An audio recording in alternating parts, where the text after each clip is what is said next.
Our story opens with a vast panorama, a land of raw green, rolling hills and distant mountains.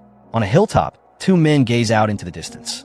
One, brown-haired and carrying a shovel over his shoulder, stands proudly, while his silver-haired companion holds a white flag with a strange emblem.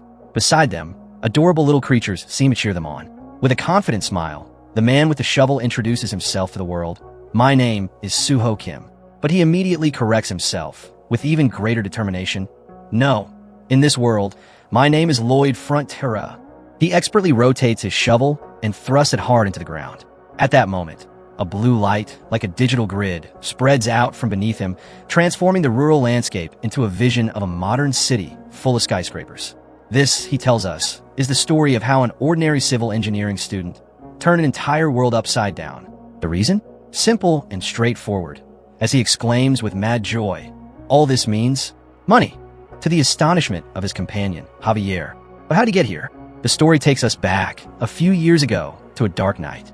Our protagonist, then Suho Kim, wakes up confused on the ground on a country road.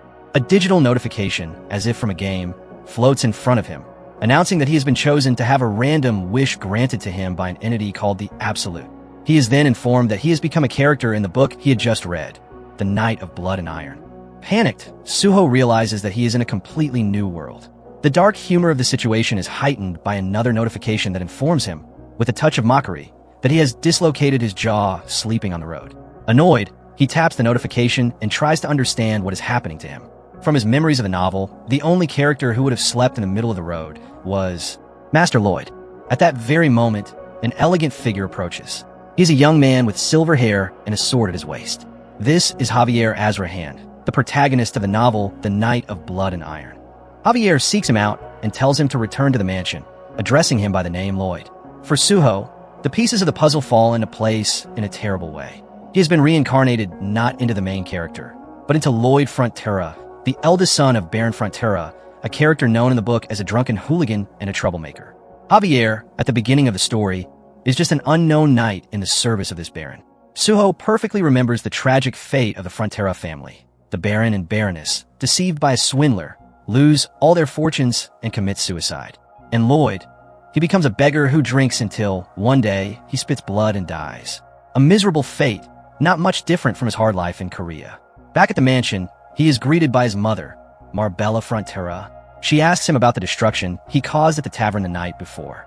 Suho, now in Lloyd's body, denies it, saying he read a book, a line that shocks both his mother and Javier. Seeing his mother's sadness, he agrees to go and apologize, determined to fix the mess that this body left behind. On the way to the village, Lloyd's reputation precedes him. The villagers run and hide at the sight of him, and a father pulls his child from the window, shouting, "Don't look at him." A notice confirms the obvious. The villagers hate you. Javier explains that his role is not to escort Lloyd, but to protect the villagers from him. Suho realizes that the first step is to get rid of his villain image. His goal is to prevent the family from going bankrupt, pay off his debts, and live a quiet and comfortable life. But how? He wonders if he has some special ability, a cheat code. The system responds by showing him Lloyd's abilities: human garbage, a passive ability that makes others frown, and drunk troublemaker. When used, he becomes an absolute jerk. Disappointed, he continues on his way to the pub. At the pub, the scene is desolate. The furniture is smashed to pieces. Suho, as Lloyd, apologizes to the owner, but the owner is so horrified by him that he fears that this sudden politeness is just a prelude to a new disaster. Suho tries to be more arrogant, but his apology still doesn't seem sincere. On the way back, Javier explains why the apology wasn't enough. The owner invested all his money in that place, and now his mother is also sick. Suho notices that the inside of the pub was cold, with only a small fireplace. The cold is dangerous for the elderly, unless they have ondol floors, he thinks, remembering the traditional Korean underfloor heating system. And then, an idea flashes through his mind. A light bulb goes on above his head. There are no ondol floors here, but he, Suho Kim, a civil engineering student with experience in the army as a sapper and on construction sites, knows exactly how to build them. Hooligan Lloyd Frontera would never have thought of such a thing, but Suho Kim can. With this revelation, he finds the solution. He will use his modern knowledge to build new things, make money, and pay off the Baron's debts.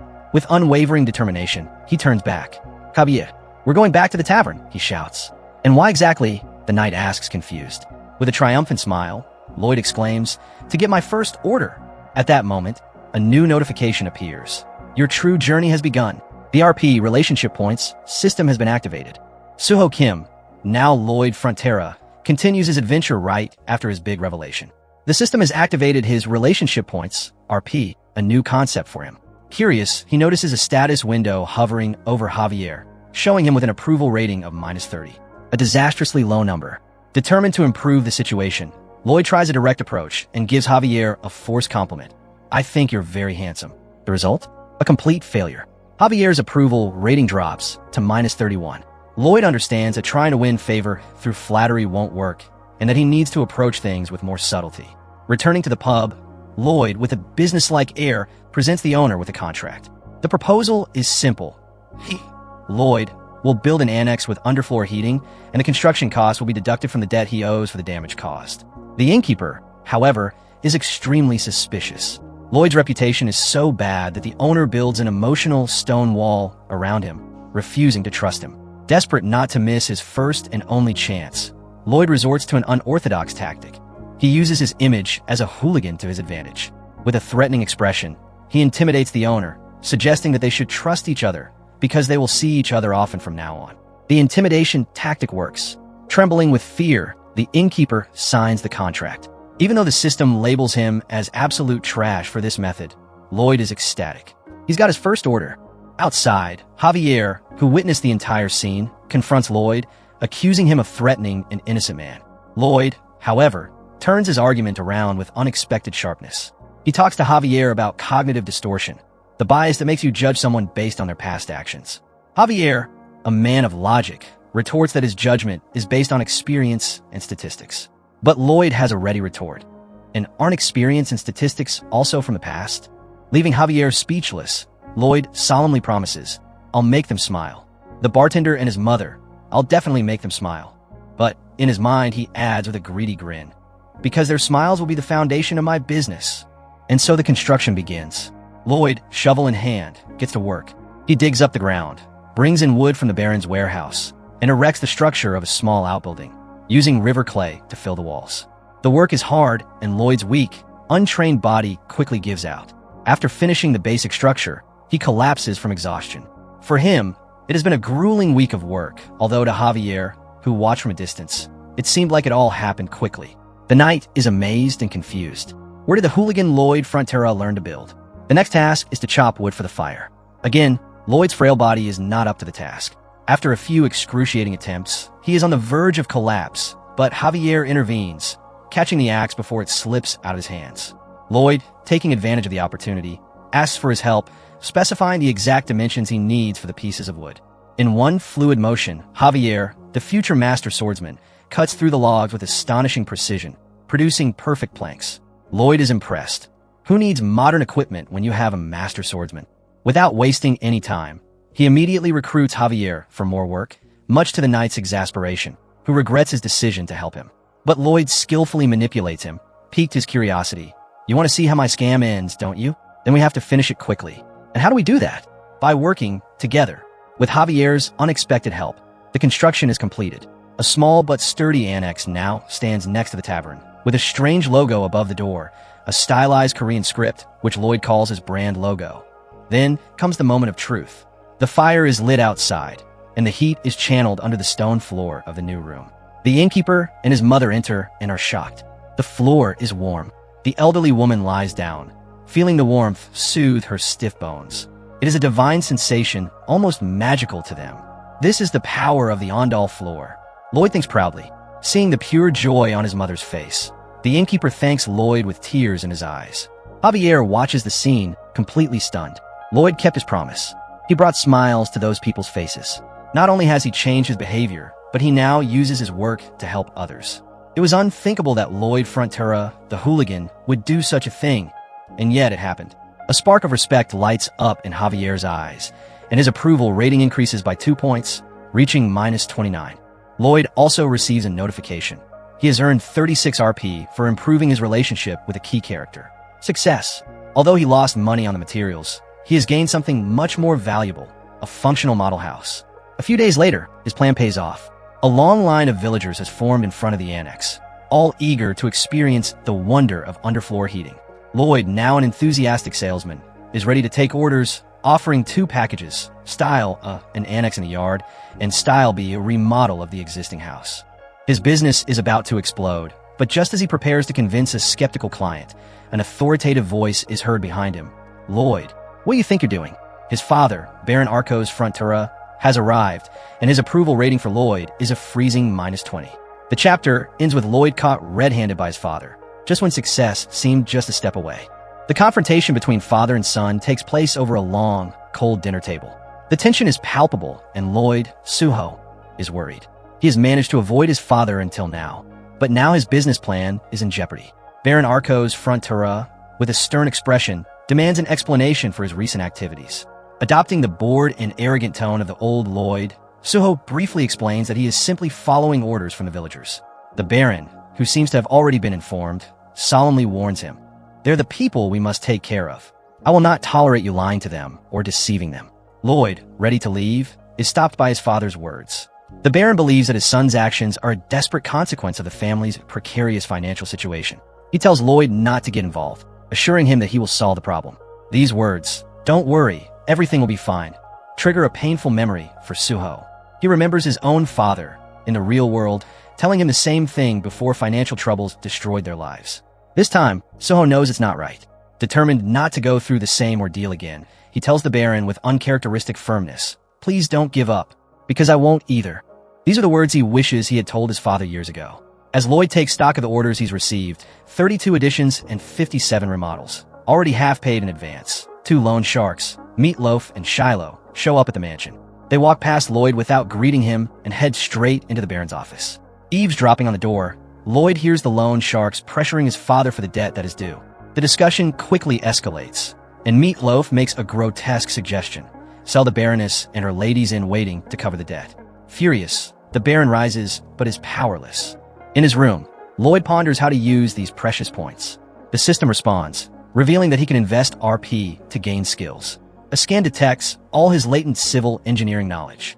Based on these, the system offers him two unlockable skills: basic surveying, 15 RP, and basic drafting, 20 RP. Without thinking twice, Lloyd buys both. A green light envelopes him, and his new powers activate.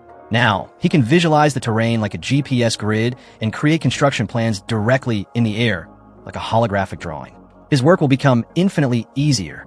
However, one problem remains: the workforce. Javier alone cannot handle 89 projects. Lloyd daydreams about heavy machinery, but the system has another suggestion: a summon.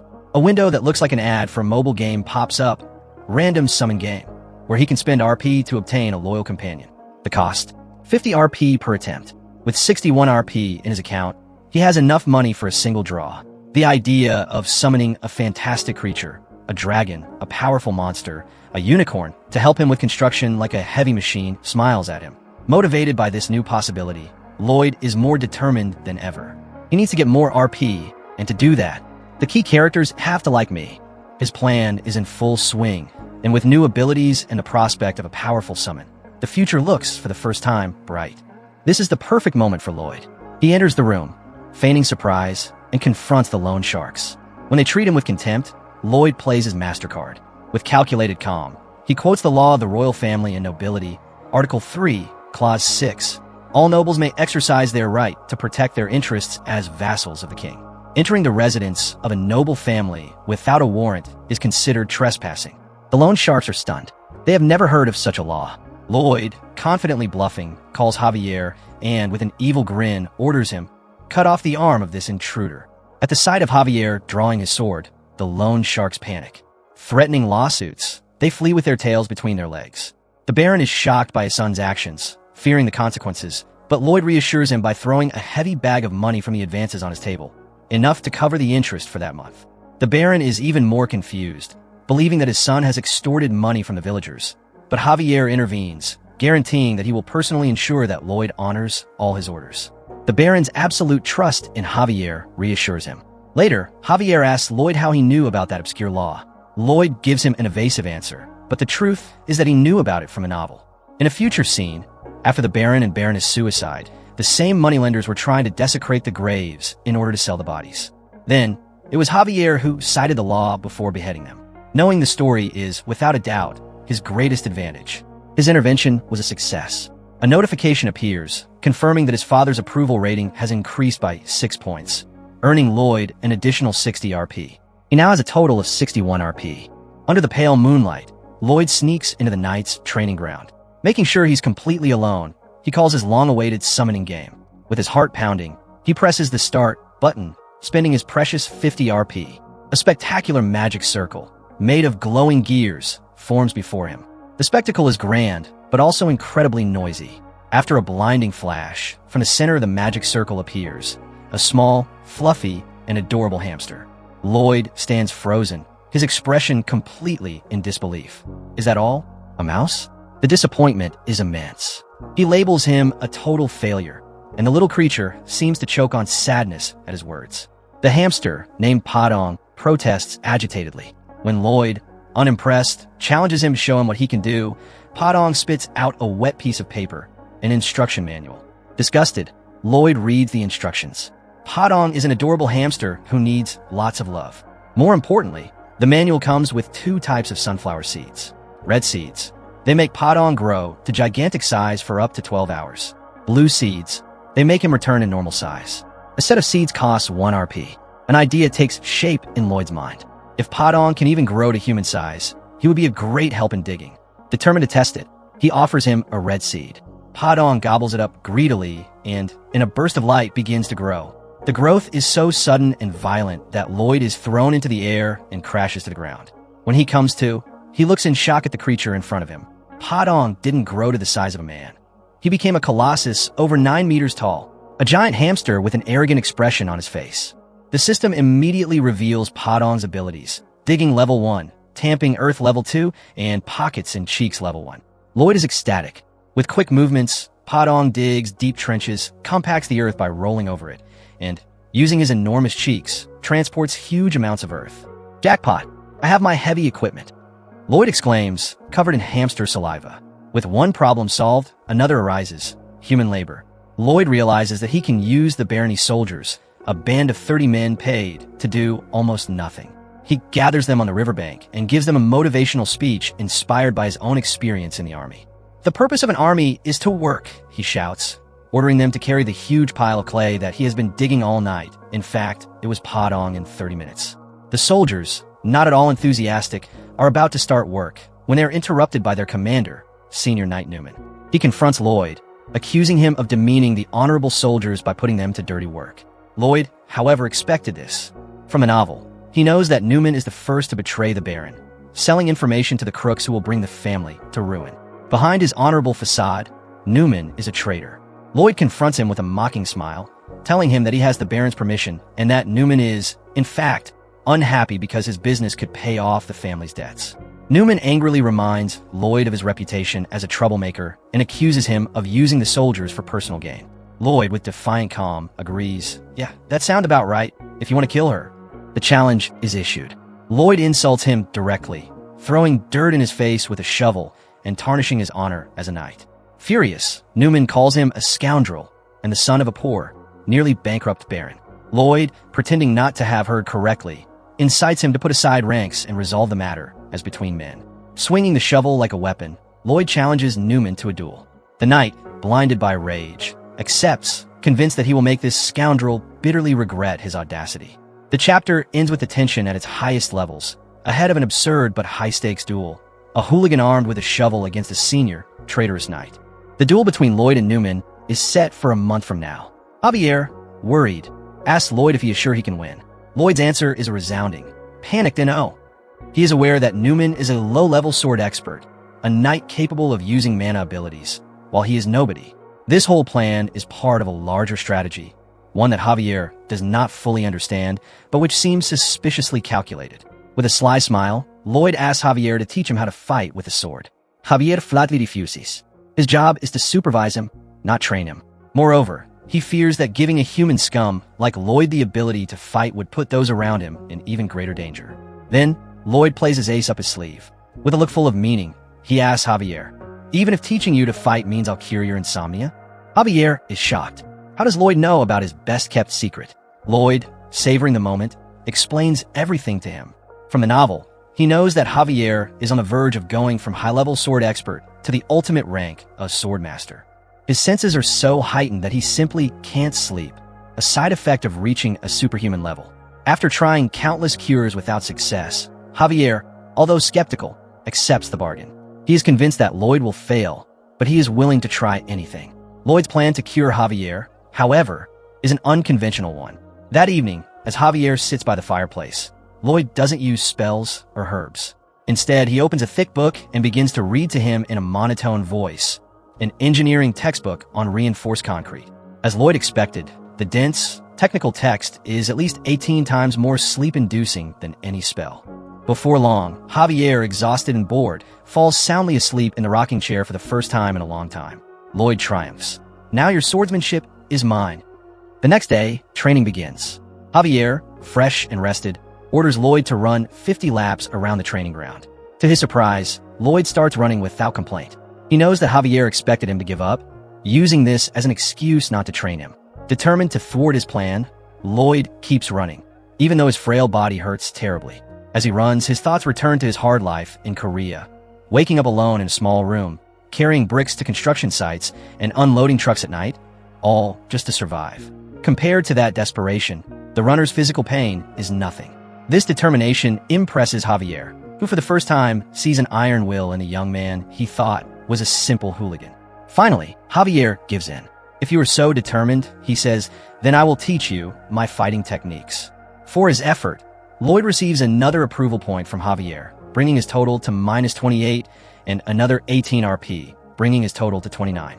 Meanwhile, Newman appears before Baron Arcos Frontera to discuss the duel. The Baron, though disappointed by his son's disrespect, acknowledges that the challenge has been issued and cannot intervene. He asks Newman not to seriously injure Lloyd, but simply to bring him down to earth. Newman accepts with a humble bow. However, in his dark thoughts, the knight has other plans altogether. He sees the duel as a perfect opportunity. He intends to kill Lloyd during the fight, and if the Baron protests, he will kill both himself and the Baroness, faking a suicide.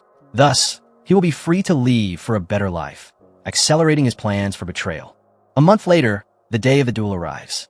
A crowd has gathered around the arena. In the grandstand, the Baron, Baroness, and Javier watch with concern. In the arena, Lloyd, armed with his ever-present shovel, stands face-to-face with Sir Newman, who wields a training sword. Are you ready, young master? Newman asks with an arrogant smile. Lloyd sticks his shovel into the ground, kicks the ground, and with a confident grin, replies, of course. Prepare to be knocked out.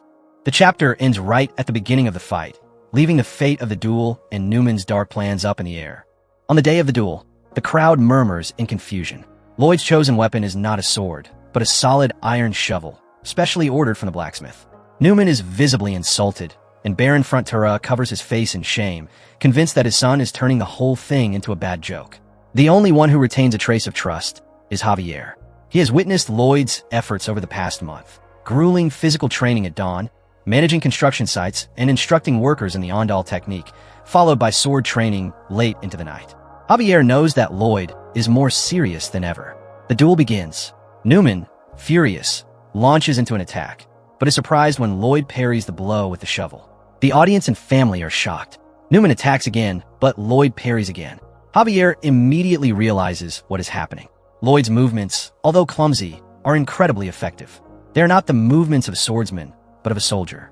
Lloyd uses bayonet fighting techniques learned in the Korean army, adapting them for the shovel. It is the essence of modern hand-to-hand combat, an evolution that the knights of this world cannot understand. Lloyd continues to tease Newman, explaining the versatility of the shovel. The broad blade can be used as a shield, the edge can cut, the tip can thrust, and with the right movement, it can be used as a pogo stick.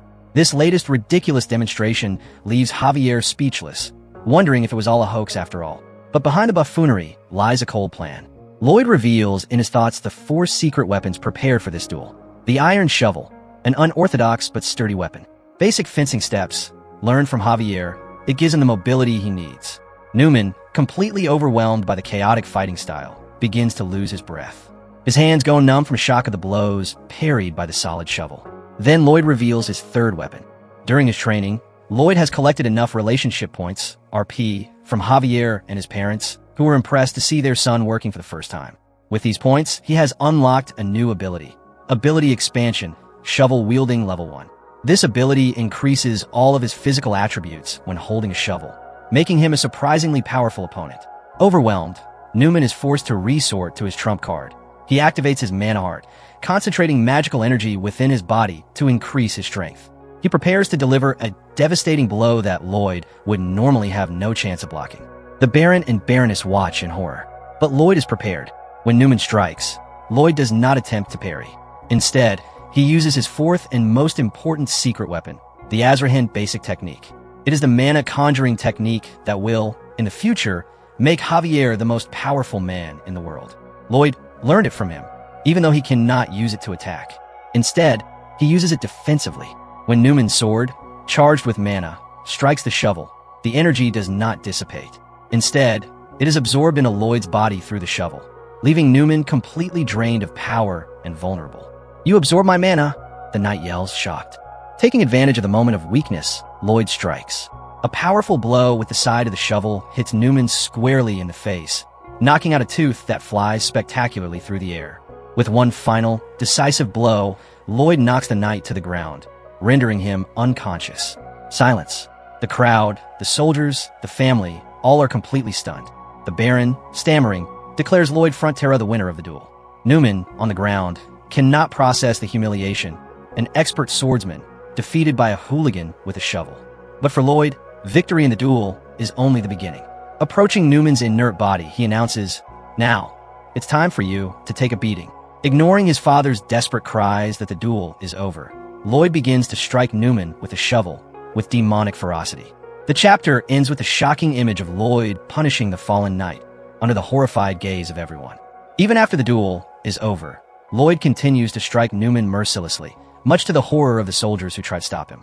From the stands, Javier watches with cold eyes. He notices that although he seems to have lost his mind, Lloyd strikes with calculated precision, targeting every part of Newman's body to cause pain, but without endangering his life.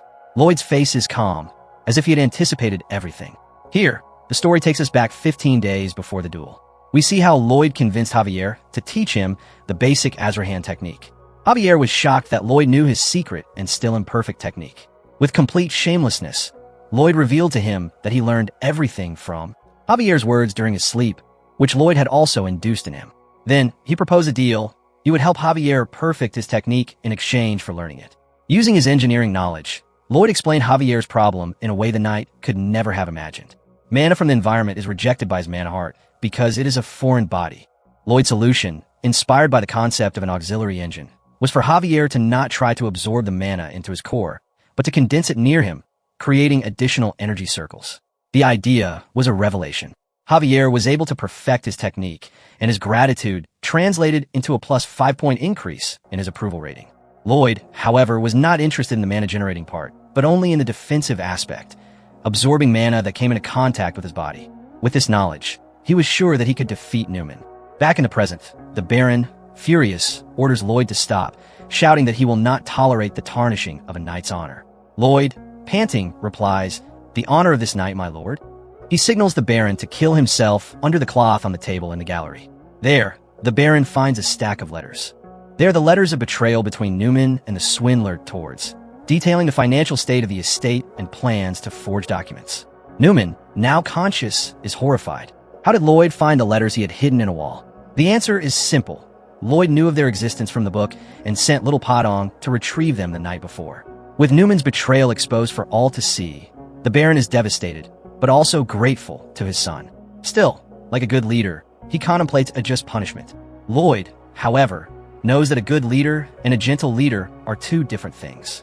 A forgiven traitor will not repent, but will become more cunning. So Lloyd proposes an ingenious public trial. He suggests a seemingly merciful punishment, to throw a fierce mouse at Newman's head. If he is wounded by the mouse, he will be exiled.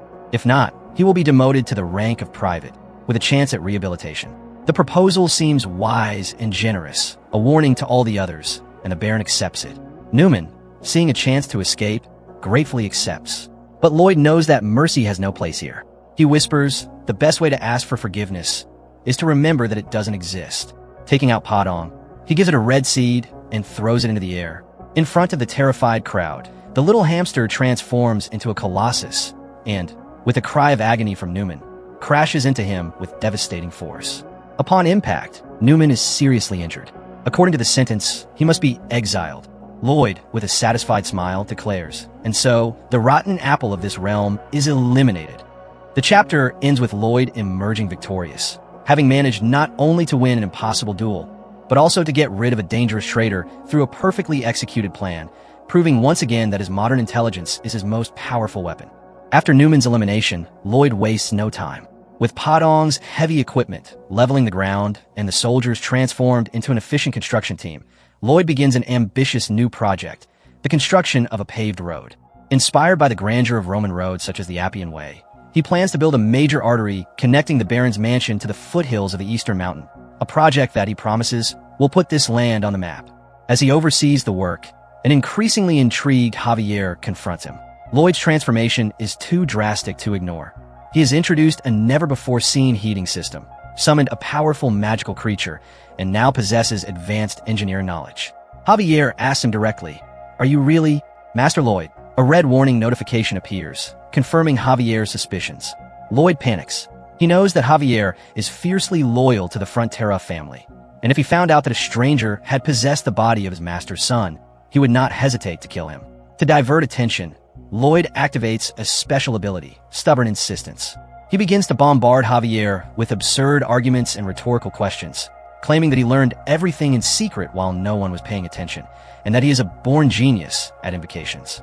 Through this avalanche of words and rapid changes of subject, he manages to temporarily confuse Javier. Leaving his loyal knight, Sir Byron, to oversee the construction of the road, Lloyd announces that he is going on a journey. His goal? To recover some money that was stolen from us. Javier, whose duty it is to supervise him, insists on accompanying him. The two travel to the border town of Ladenia, where they find a con man, Tords, in an inn. Tords has just lost a large sum of money gambling and is about to be abandoned by his bodyguard, a dark wizard. When the bodyguard threatens to leave, Tords begs him to stay, promising to find another victim to deceive. Just then, Lloyd kicks the door open and enters the room, introducing himself with a broad smile. "I'm Lloyd Frontera. Do I sound familiar?" Tords and his bodyguard are shocked. The bodyguard offers to kill Lloyd, but Tords, panicking, orders him to run. They try to escape through the back window, but are intercepted by Javier, who is waiting for them right there, as Lloyd had instructed. The bodyguard, a powerful dark wizard, underestimates Javier due to his youth and attacks with gravity magic. Here, Lloyd's knowledge from the novel becomes crucial again. He remembers that in the original story, Javier, after the Baron's death, hunted down Tords and fought this sorcerer. Back then, Javier was just a high-level sword expert and had great difficulty in the face of dark magic. But now, things are different. Thanks to Lloyd's help, Javier has perfected his technique and reached a new level of power, now possessing a three-circle man art. When the gravity magic hits him, Javier annihilates it with a single sword strike, to the sorcerer's utter astonishment. Realizing that he is dealing with a much stronger opponent than he expected, the bodyguard breaks his contract and flees, leaving Tords alone and helpless. Javier, furious, prepares to cut off Tords' legs for the crime of fraud against the nobility. But to his surprise, Lloyd stops him. "Enough, Javier! You've lost your temper!" he shouts, defending the swindler. Javier is shocked. Why would Lloyd show mercy to the man who almost destroyed his family? This action completely contradicts the tyrannical and calculating image he had formed of the new Lloyd. The chapter ends with Javier looking at Lloyd in utter confusion, unable to understand the motives of this man, full of contradictions, who seems to be saving a scoundrel from a deserved punishment. In the inn room, Lloyd confronts Tords, the bound and terrified con man. With a calm smile, Lloyd tells him that he understands greed, but that the death penalty for fraud is too harsh. He offers to forgive him and not bring him to justice. Tords, relieved, agrees to immediately return all the stolen assets. But Lloyd is not finished. Returning the money is just the beginning. He presents Tords with a work contract. According to this contract, Tords will receive a salary, but 80% of it will be withheld as payment for the debt he has created. With a devilish smile, Lloyd informs him that at this rate, he will pay off his debt in just 520 years. Javier, who is witnessing the scene, realizes that Lloyd never intended to forgive Tords. His plan is not to kill him, but to squeeze every drop of value out of him for the rest of his life. Faced with the alternative of being tried and executed, Tords tearfully signs the slavery contract. On the way back, with Tords tied to the wagon, Lloyd plans his next steps. The money recovered will cover the interest for a few months, but he needs more. His plan is to invest in labor, but he is worried that his reputation as a hooligan will discourage any villagers from working for him. A few days later, however, the surprise is of proportions. A huge queue of villagers forms at his job advertisement, which offers a generous salary of 20 gold coins per week. Javier explains the reason. Through his recent actions, delivering the Ondal systems on time, exposing the traitor Newman, and summoning a powerful creature, Lloyd is no longer seen as a troublemaker, but as a talented and trustworthy man. A villager even approaches Lloyd to personally thank him, telling him that thanks to the Ondal system, his sickly child survived the winter. Hearing these words, Lloyd, who had initially done everything out of greed, feels genuinely embarrassed, but also pleased. The moment of glory is amplified when the villager sends him a request from a relative in a neighboring land, who also wants to buy an Ondal system. This is the moment Lloyd has been waiting for. His plan was never to limit himself to his own domain. Building Ondal systems at a loss was an investment in marketing. Now, with demand coming from outside, he can add huge transportation fees and make a profit. Javier, looking at the road under construction leading up the mountain, is still puzzled. Why this road? Lloyd, with a sly smile, reveals the final piece of the puzzle. Ondal systems require an astronomical amount of fuel. The local forest will be cleared quickly, but at the end of that road lies an abandoned coal mine. Javier reminds him that previous barons have tried to exploit the mine, but it always collapsed due to unstable rock. But Lloyd has an ace up his sleeve, his knowledge of modern engineering. He plans to use the shield tunneling method, an advanced technique completely unknown in this world, to safely excavate. The plan is devilishly simple and brilliant. Create a huge demand for fuel by popularizing Ondal systems, then become the sole supplier of coal, selling at an exorbitant price.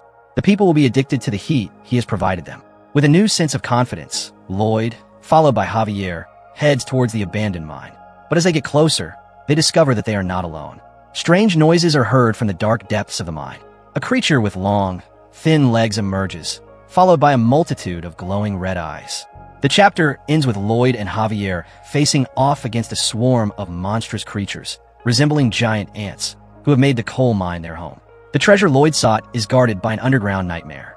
After his successful duel, Lloyd has amassed an impressive 639 RP, which he immediately invests in a series of upgrades. He has raised his basic planning and basic surveying skills to level 10, unlocking their intermediate forms, which grant him extremely useful optional skills, such as GPR scan, ground penetrating radar. Armed with his new powers, Lloyd returns to the coal mine. Using GPR scan, he can see up to 5 meters deep, identifying a safe route through unstable rock. The major problem is manpower. Human workers would tire too quickly, and Padong, his heavy tool, is still recovering from the effort of building the road.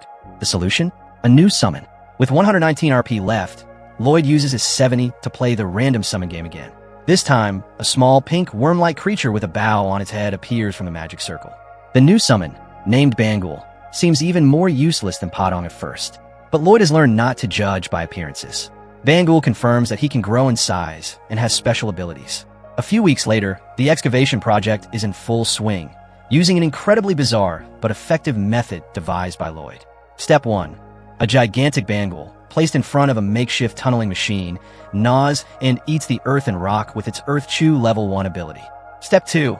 Thanks to its accelerated earth digestion ability, Bangul launches projectiles made of pure steel excrement with its Steel Chicken Launcher Level 1. Step 3. Javier, behind Bangul, uses his sword skills to cut these projectiles into uniform segments. Step 4. The blacksmiths use these segments to forge support beams for the tunnel. Step 5. Javier has an existential crisis, wondering why a knight of his rank would end up cutting up the droppings of a giant pink worm underground. The process is exhausting and dangerous due to the lack of oxygen, but Lloyd, remembering the lazy bosses from his previous life, insists on staying on the site with his men. Using GPR scanning, he guides and motivates them, and eventually they reach the coal mine. But just as they prepare to widen the mine, the wall in front of them begins to crumble. Lloyd's GPR scan reveals a hole behind the wall that wasn't there before. From the crack, a swarm of monstrous ants, with red eyes and sharp pincers, pour out. Lloyd realizes with horror that this is a threat he didn't anticipate, something not mentioned in the novel. Javier rushes into battle, defending the workers' retreat, but is quickly overwhelmed by the sheer number of creatures. The tunnel is too narrow, the oxygen is running out, and a mine collapse would only slow them down temporarily. In a moment of panic, Javier slaps Lloyd to bring him back to reality. The spark of inspiration strikes. Lloyd remembers: anthill, coal, underground, fire. Javier, we're going to face them head on. We're going into the anthill. Lloyd shouts, grabbing a torch. Although the idea seems suicidal, Javier, now trusting Lloyd's judgment, follows him without hesitation. The two throw themselves straight into the heart of the swarm, ready for a desperate confrontation in the dark depths of the mine. Amidst the chaos of the ant-infested mine, news reaches the mansion. A worker reports to the Baron that Lloyd and Javier have been left behind to secure the evacuation and are now trapped inside. Without hesitation, Baron Arcos Frontera dons his armor and prepares to personally embark on a rescue mission. Meanwhile, deep within the mine, the situation is desperate.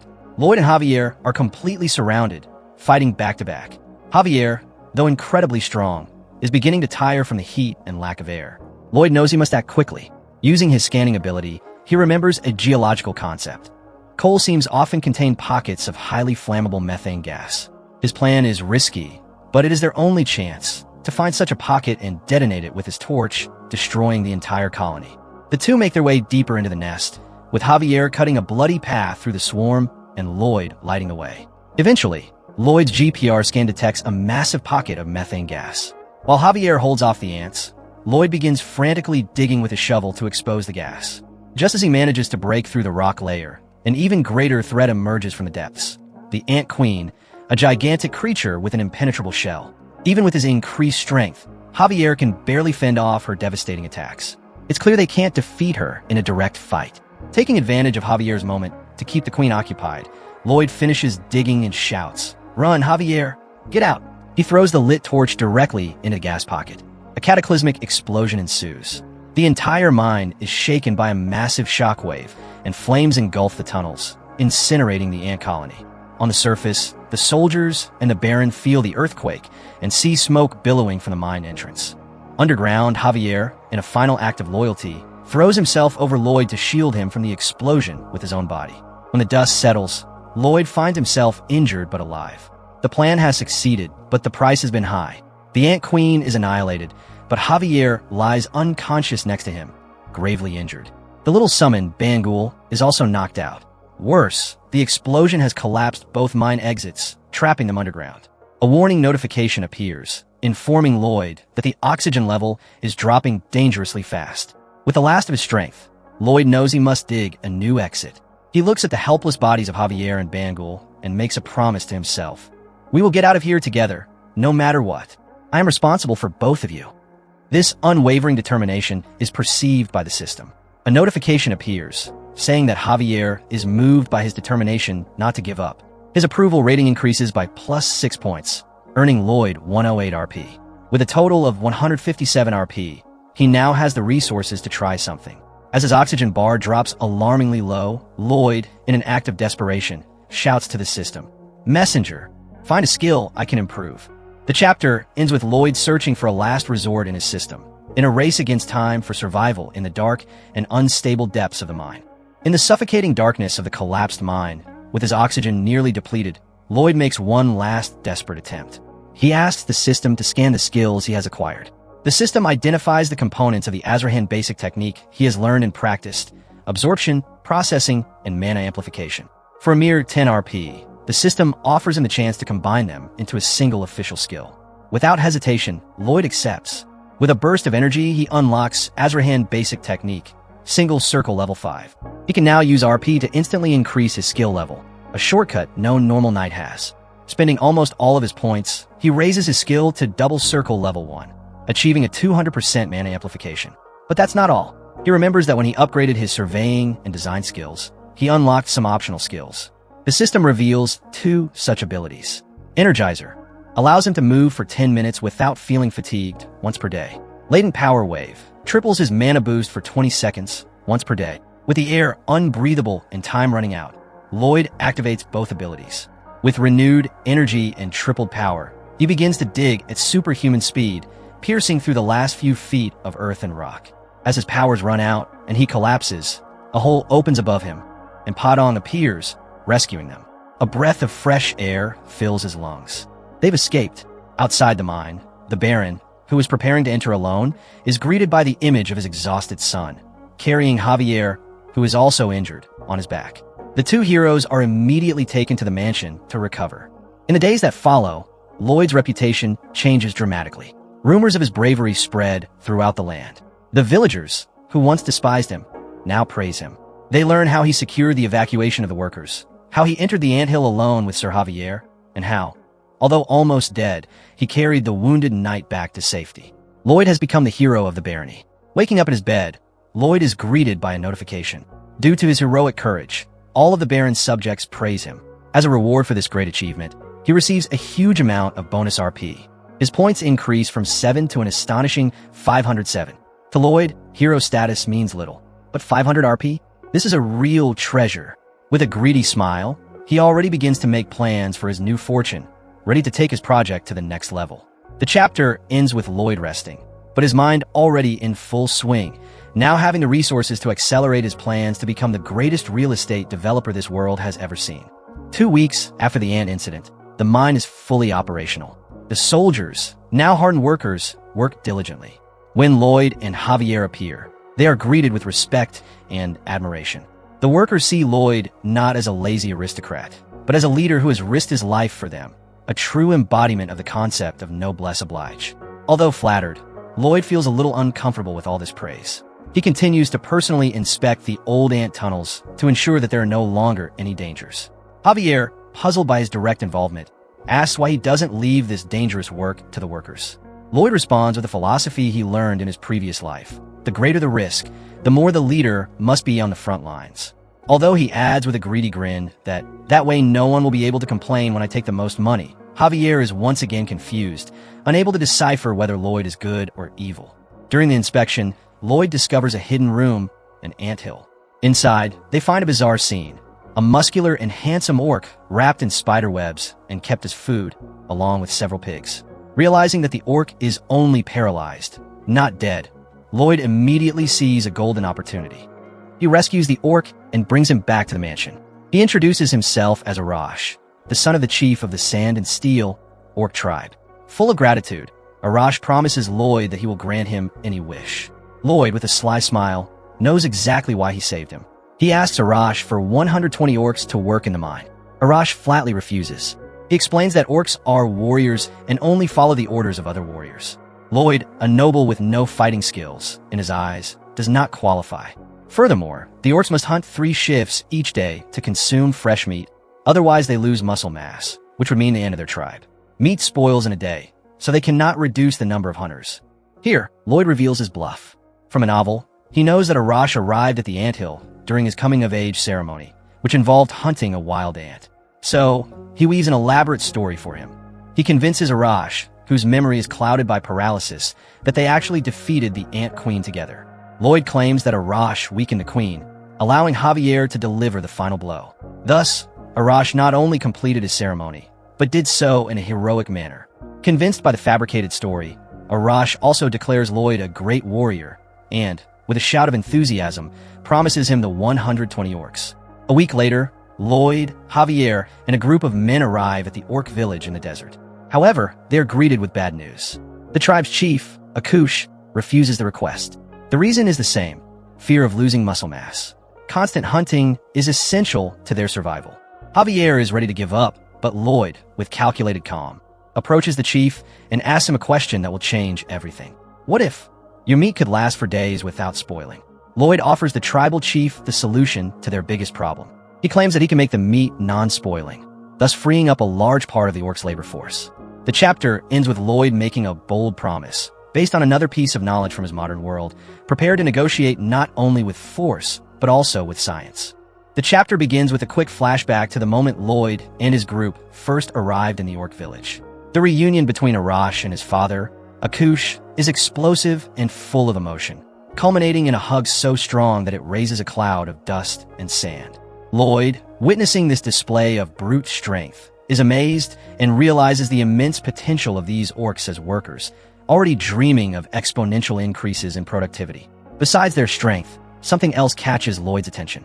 When Arash presents the head of the Ant Queen as a trophy, the chieftain, proud of his son, declares a day of celebration, a grueling day of leg training. To Lloyd's shock, the orcs begin to do squats using ancient artifacts made of solid gold as weights, treasures of inestimable value. He realizes that the orcs, who have probably looted these objects, do not see their monetary value, but consider them simple fitness equipment. Then a grand plan is born. He will make a contract with the tribal chief to obtain both the orc workers and their treasures. The contract is simple. Lloyd will build a souk bingo, an ancient Korean ice warehouse, to solve the problem of preserving meat, and in return he will receive the gold treasures as payment and the orc labor. To Javier, who has never heard of such a thing, Lloyd explains that it is a building that can preserve ice without magic, a knowledge acquired at a student society. To build the souk bingo, they need granite, an extremely hard rock. Javier notes that the extraction will be difficult, and Lloyd admits that, in the absence of dynamite, they need an alternative. With a sly smile, he turns to Javier and says, "We have human dynamite." Javier sighs, realizing he's about to be used again. Lloyd recalls a crucial episode from the novel The Night of Blood and Iron. The siege of the Wall of Namran, a fortress city surrounded by an evil force field that drained the mana of the refugees from within. Javier, already a sword master with 4 mana circles, was helpless, but the desperation to save his people led him to create, without realizing it, a lethal technique. He kept 1 circle to protect his mana core, and the other 3 he collided, creating an explosion of pure energy. This technique, the Mana Blast, became one of his signature moves. Wearing a mask to hide his cunning expression, Lloyd proposes to Javier to try this technique to break granite. Although extremely suspicious, Javier is convinced by the prospect of evolving his mastery with the sword and agrees to try. To Lloyd's utter amazement, Javier succeeds on his first attempt. A powerful explosion shakes the rock, and from the cloud of dust emerges the figure of Javier, his clothes torn and his physique sculpted by the energy of the explosion. Lloyd, feigning shock, apologizes for the result, but Javier, grateful, admits that the idea was right and prepares to get to work. This success earns Lloyd plus 3 approval points from Javier and another 54 RP, bringing his total to 561. With Javier breaking the granite into pieces, the construction progresses at a dizzying pace. Padong carries the massive blocks, and the orcs, seeing the hard physical labor as the best training, voluntarily take over the carrying, far exceeding expectations. The only things missing are ice and insulating materials. Time passes, and Lloyd becomes worried. The 5-man team sent to retrieve the insulation has not returned, even though 3 weeks have passed, more than enough time for the round trip. Javier suggests 2 possibilities. Either they're lazy or something bad has happened to them. Lloyd, realizing the gravity of the situation, decides to go in search of them, when Javier tries to stop him, insisting that. The 2 set off on the trail of the missing team and find a bloodstained glove that Lloyd had made especially for his workers, along with straw used for insulation. Looking into the distance, Javier senses an unnatural disturbance in the flow of mana coming from the Progia Gorge. The name of the gorge triggers a terrifying memory in Lloyd's mind. He recalls an episode from the novel related to that place. With an expression of complete panic, he turns to Javier and shouts, "Javier, let's go. We have no time to waste. Our people could already be dead." The chapter ends with the 2 speeding towards the gorge, aware that they are heading towards a deadly danger that Lloyd knows all too well from the pages of the book. The 2 arrive at the Progia Gorge, following the straw trails left behind by the missing team. The trail leads them to the entrance of a cave with a face carved into the rock, Lapellin's dungeon. Lloyd remembers this place perfectly from the novel. It is the lair of the dark wizard Lapellin, a challenge Javier faces at the beginning of the story. Furious that someone has dared to touch his property, the soldiers, Lloyd seethes with rage, believing that even the death penalty would not be enough. Javier, protective, steps forward to enter first, but steps directly on a hidden magic circle. Lloyd, anticipating the trap, pulls him back at the last second, just before a fiery explosion erupts. As Javier stares in shock at the magical trap, Lloyd scolds him, asking how a knight could not have thought of the possibility of traps. In reality, Lloyd knows that in the original story, a younger and more reckless Javier fell into the first trap and entered the dungeon already injured. But this time, Lloyd is here to guide him. He reminds Javier of his sense of mana. He explains that while mana is usually evenly concentrated around a magical trap, it will gather in an unnaturally dense spot. Using this heightened sense, Javier can now see traps. With Lloyd pointing the general direction and Javier detecting the traps, the 2 navigate the deadly maze, much to the knight's continued amazement. In the heart of the dungeon, Lapellin, a red-eyed sorcerer, senses that one of his traps has been activated. He assumes the intruders are dead and returns to his experiment. In an adjacent room, he opens an iron door, revealing the kidnapped workers. Lapellin drags one of the men onto a bloody pentagram, preparing for a sacrificial ritual with a massive, blood-soaked scythe. Just then, a voice shouts, "Hey!" La Pelin turns around and is shocked to see Lloyd and Javier at the entrance to the laboratory. "Don't touch my stuff. I'll kill you, understand?" Lloyd shouts, defending his property. Furious that the intruders managed to get past the hundreds of traps, La Pelin releases a powerful sleeping gas, strong enough to put an elephant to sleep. But Lloyd, with a smile, holds his breath. He activates the Energizer ability, which, in addition to eliminating fatigue, allows him to hold his breath for 10 minutes. Javier, on the other hand, is immune to any kind of sleeping drug due to his chronic insomnia. Because Lapalin has locked Lloyd and Javier out, Lloyd has an idea. He starts digging under the massive iron gate with his digging skills. Javier, with an unsurprised face, thinks that Lloyd is like a mole and that he should nag him later. After he is done digging, Lloyd signals Javier to enter the hole he dug under the iron gate and use Mana Blast to create an exit. Javier complies and, with great skill, opens a path to Lapalin's hideout with a large explosion. With the newly opened path, Lloyd casually walks out of the hole and, with a scary face, says to Lapalin, "Hi there.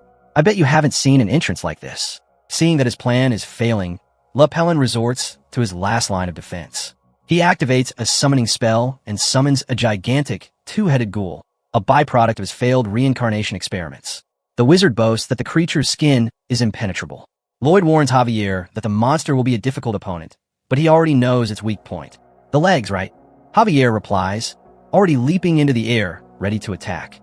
Javier unleashes a Mana Blast Slash, an improved version of his technique, slicing the ghoul in two vertically with a single devastating blow.